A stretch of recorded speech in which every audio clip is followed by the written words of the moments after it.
हैं कि आखिर वैलेंटाइन लंदन में मौजूद चर्च के अंदर क्या बना रहा है।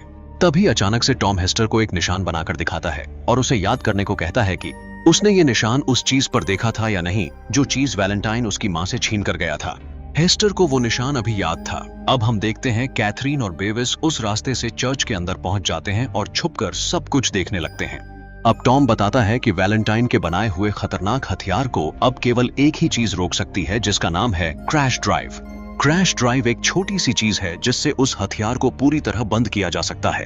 अब उन सभी को खबर मिलती है कि वैलेंटाइन लंदन शहर को शानगोंग नाम के एक शहर की तरफ लेकर जा रहा है। शानगोंग इकलौता ऐसा शहर है जो जमीन पर बसा है और हरे भरे इलाके में मौजूद है। अब मेयर वैलेंटाइन के खिलाफ जाने लगता है क्योंकि वह लंदन शहर को किसी भी युद्ध में नहीं डालना चाहता था। मेयर के विरोध करने पर वैलेंटाइन उसे भी मार डालता है।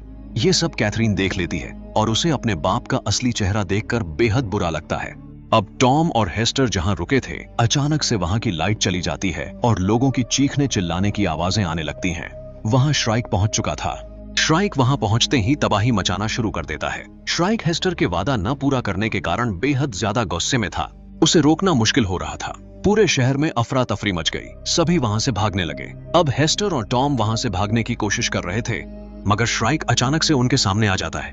श्राइक टॉम को खत्म करने ही वाला होता है कि तभी हेस्टर श्राइक से टॉम की जिंदगी छोड़ने की भीख मांगने लगती है। ये देखकर श्राइक समझ जाता है कि हेस्टर टॉम से प्यार करने लगी है। ये देखकर श्राइक को बेहद बुरा लगता है और उसका शरीर काम करना बंद करने लगता है। अब जाते जाते श्राइक हेस्टर को एक लॉकेट वापस देता है जो उसने कई साल पहले उसके पास मिला था। इसके बाद श्राइक खुद खत्म हो जाता है। अब वो हवा में मौजूद शहर झलकर नीचे गिरने लगता है। आना किसी तरह उन दोनों को बचा लेती है। अब लंदन शहर बेहद तेजी से शैनगो की तरफ बढ़ रहा होता है। आना अपने साथियों के साथ भी वहीं बढ़ने लगती है। आना शैनगो पहुंचती है। ये एक बेहद हरी भरी और सुंदर